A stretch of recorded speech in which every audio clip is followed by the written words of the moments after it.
Tahun 1292, seorang penjelajah Venesia bernama Marco Polo baru saja meninggalkan pelabuhan yang membuatnya tercengang.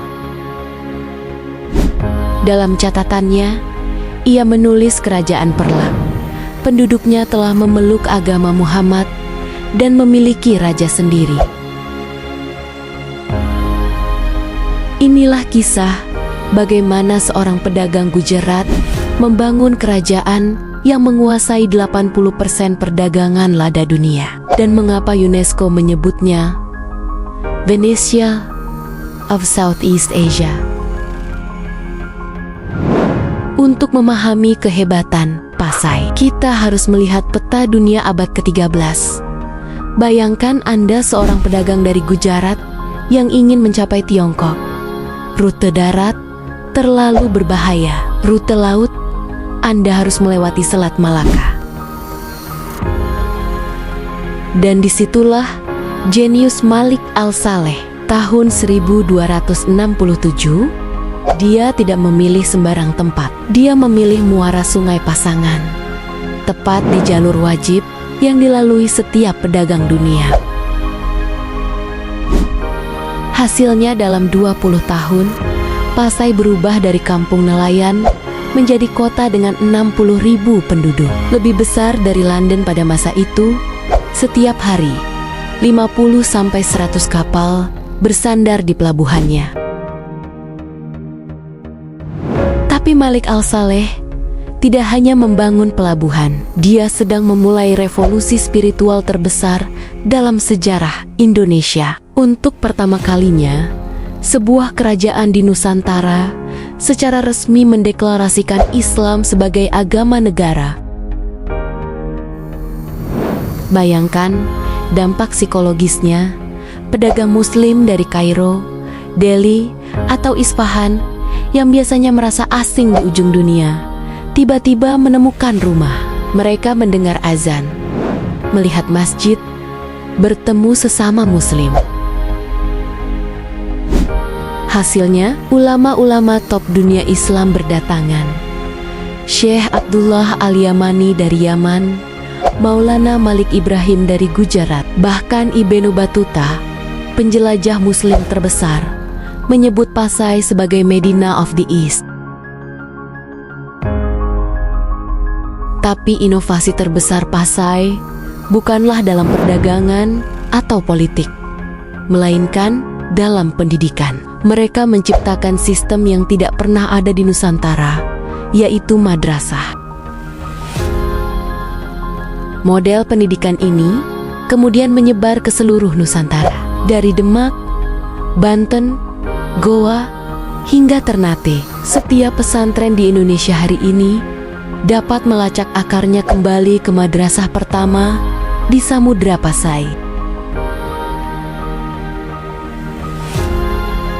Selanjutnya, bagaimana Pasai membangun imperium ekonomi yang menguasai perdagangan dunia, dan mengapa mata uang emas mereka diterima dari Malaka hingga Konstantinopel. Pasai telah menjadi mercusuar Islam di Asia Tenggara. Tapi kekuatan spiritual saja tidak cukup untuk bertahan. Saatnya membangun imperium ekonomi yang akan membuat nama Pasai disegani hingga ke Eropa. Tahun 1285, Pasai melakukan sesuatu yang revolusioner.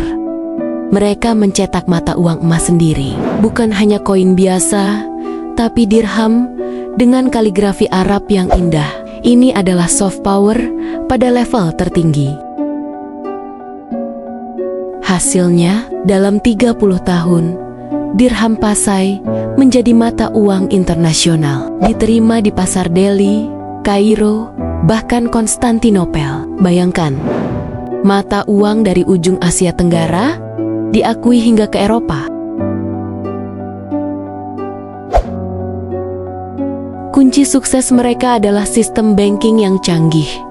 Pasai menciptakan hawala, sistem transfer uang tanpa fisik. Pedagang bisa deposit emas di Pasai, lalu withdraw di Malaka atau Palembang. Fintech abad ke-13.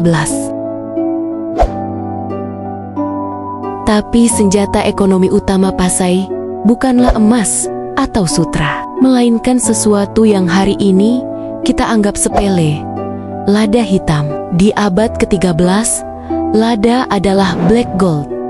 Harganya setara emas per gramnya di Eropa. Pasai menguasai 80% perdagangan lada dunia. Setiap tahun, mereka mengekspor 2.000 ton lada, senilai 50 ton emas. Itu sebabnya, Eropa rela berperang untuk menguasai Maluku, karena mereka ingin memotong jalur monopoli Pasai. Bahkan, ada cerita menarik. Seorang pedagang Venesia pernah berkata, "Untuk sekantong lada Pasai, aku rela menukar seluruh koleksi sutra dari Tiongkok." Itulah power of monopoly.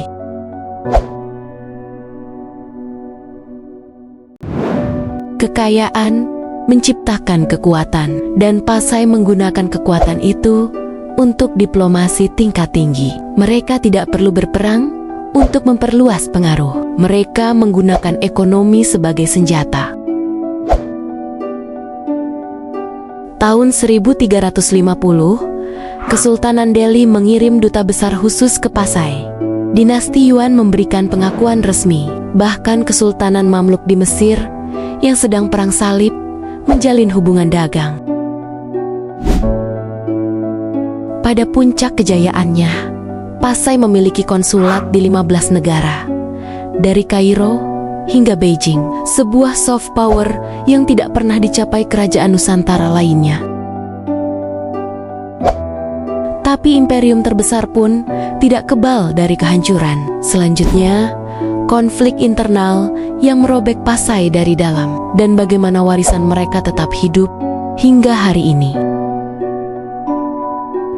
Tahun ke-1400, Pasai berada di puncak kejayaan. Kota terkaya di Asia Tenggara, pusat Islam terbesar, jaringan perdagangan yang mendunia. Tapi dalam sejarah, tidak ada yang abadi. Badai sudah mulai mengumpul di Cakrawala.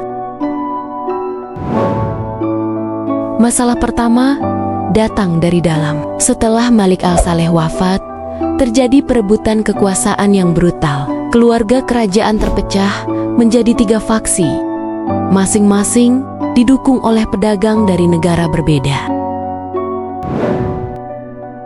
Faksi Arab didukung Kesultanan Mamluk, faksi Gujarat didukung Delhi, faksi Persia didukung Ilkhanate.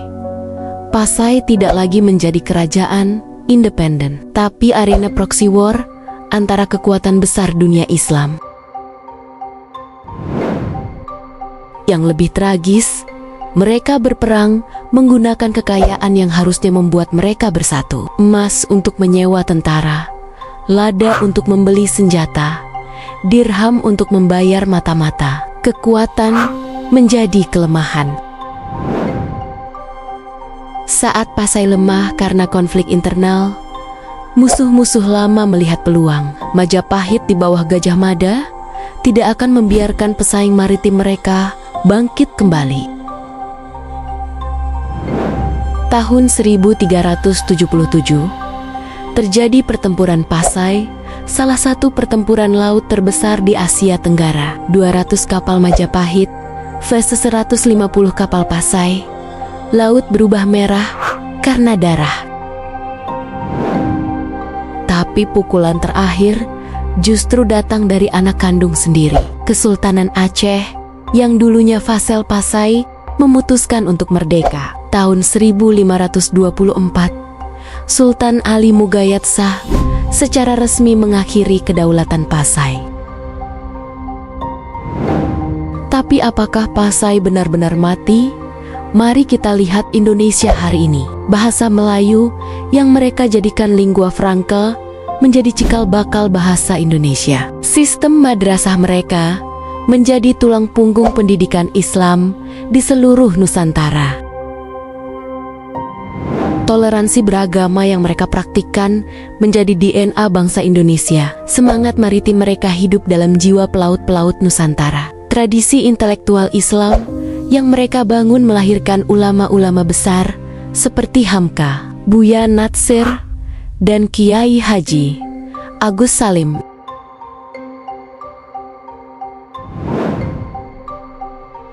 Hari ini, jika Anda berkunjung ke Hoksmawe, Anda masih bisa menemukan makam Malik Al-Saleh. Kaligrafi Arab yang berusia 700 tahun masih terbaca jelas. Seolah-olah sejarah berbisik, kami tidak pernah pergi. Kami hidup dalam setiap doa, setiap kata, setiap mimpi anak-anak Indonesia. Kita sering mengira sejarah hanya hidup di buku pelajaran. Tapi di Aceh Utara, sejarah Samudra Pasai tidak hanya bisa dibaca, ia bisa disentuh, dilihat, dan dirasakan. Tak jauh dari pusat kota, berdiri kompleks pemakaman kuno Malik Al-Saleh. Batu nisannya ditulis dengan kaligrafi Kufi abad ke-13, bukti tak terbantahkan bahwa Islam telah berakar di tanah ini lebih dari 700 tahun lalu. Beberapa meter dari sana, puing-puing bangunan madrasah dan masjid pertama masih bisa ditemukan. Tidak megah, namun sakral, saksi bisu awal mula pendidikan Islam di Indonesia. Jika kita diam sejenak dan menutup mata, kita bisa membayangkan suara azan dari abad ke-13 menggema di antara pohon kelapa dan suara ombak. Pasai belum mati, ia hanya berubah bentuk. Kadang, warisan terbesar dari suatu peradaban bukanlah istana atau pelabuhan, tapi nilai, cara berpikir, cara hidup. Samudra Pasai telah pergi, tapi jiwanya menyatu dalam denyut nadi bangsa ini.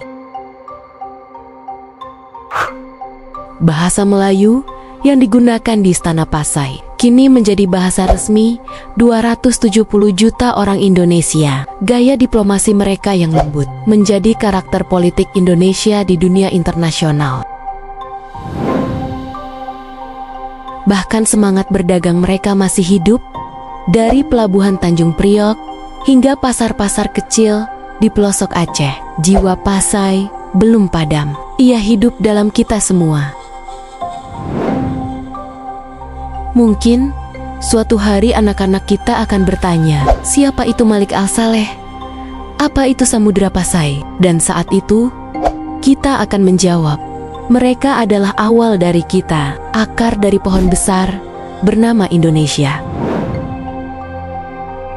Dalam sejarah, banyak yang bangkit dan jatuh, tapi tidak semua meninggalkan warisan yang abadi. Samudra Pasai bukan hanya cerita masa lalu, ia adalah cermin masa depan, cermin yang mengingatkan kita akan arti kekuatan yang dibangun dengan ilmu, iman, dan perdagangan yang jujur.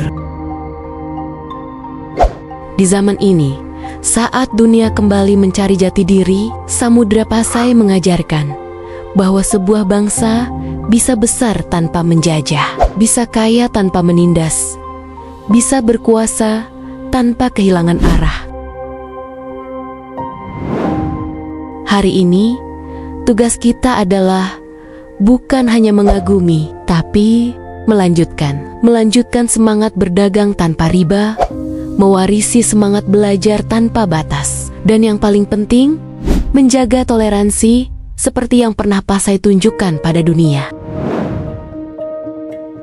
Inilah kisah Samudra Pasai, kerajaan yang membuktikan bahwa Islam, ilmu, dan perdagangan bisa membangun kejayaan dunia. Sekarang, pertanyaannya adalah, apa yang akan kamu bangun untuk Indonesia hari ini?